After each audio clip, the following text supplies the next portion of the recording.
نہیں ہے، ضد کا کوئی علاج نہیں۔ ٹھیک ہے، آیت نمبر 119 اللہ تعالیٰ فرماتا ہے انا ارسلناک بالحق بشیرا ونذیرا ولا تسأل عن اصحاب الجحیم، بے شک اے محبوب، بے شک ارسلناک، انا بے شک ہم نے، بے شک ہم، ارسلناک بے شک ہم نے آپ کو بھیجا ہے، بالحق حق دے کر۔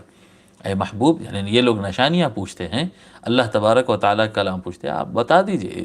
انا ارسلناک، آپ فکر نہ کریں، ہم نے آپ کو بھیجا ہے حق دے کر، حق کے ساتھ، بشیرن خوشخبری دینے والا بنا کر، آپ کو خوشخبری دینے والا بنا کر بھیجے۔ ون کرنا چاہتے ہو، مان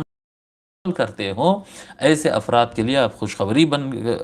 دینے والے بن کر آئے ہیں، اور جو افراد ہٹ دھرمی کرتے ہیں، شک کرتے ہیں، نہیں ماننا چاہتے ہیں،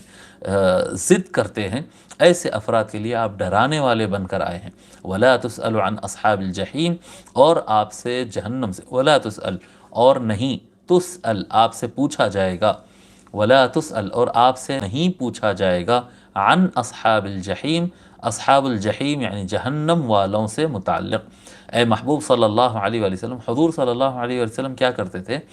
کہ لوگ کو اسلام کی طرف بلاتے تھے، اور ان کے مسلمان نہیں ہونے پر غمزدہ ہوتے تھے، آزردہ ہوتے تھے، ان کے لیے دعائیں کرتے تھے، جا جا کر ان کو سمجھاتے تھے، اور اللہ تعالیٰ کے سامنے روتے تھے، گڑ گڑاتے تھے، اور یہ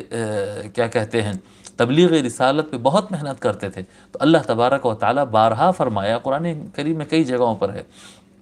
کہ آپ اپنے آپ کو مشقت میں نہ ڈالیں، آپ اپنے زیادہ بار نہ لیں۔ اللہ تعالیٰ فرما رہا ہے وَلَا تُسْأَلُ عَنْ أَصْحَابِ الْجَحِيمِ، جو لوگ جہنمی بن چکے ہیں، جہنم میں جانے والے، آپ سے ان کے بارے میں نہیں پوچھا جائے گا قیامت کے دن کہ آپ ان کو مسلمان کیوں نہیں کیے۔ آپ کا کام تھا تبلیغ کرنا، اسلام پہنچانا، آپ پہنچا دیا، آپ کی ذمہ داری ہو گئی۔ اے محبوب، آپ ڈرانے والے ہیں، آپ خوشخبری دینے والے ہیں، آپ اپنی ذمہ داری ادا کر دیے ہیں۔ آپ سے وہ جو لوگ جہنم میں جا رہے ہیں گناہ کر، ان کے بارے میں آپ سے نہیں پوچھا جائے گا۔ ٹھیک ہے،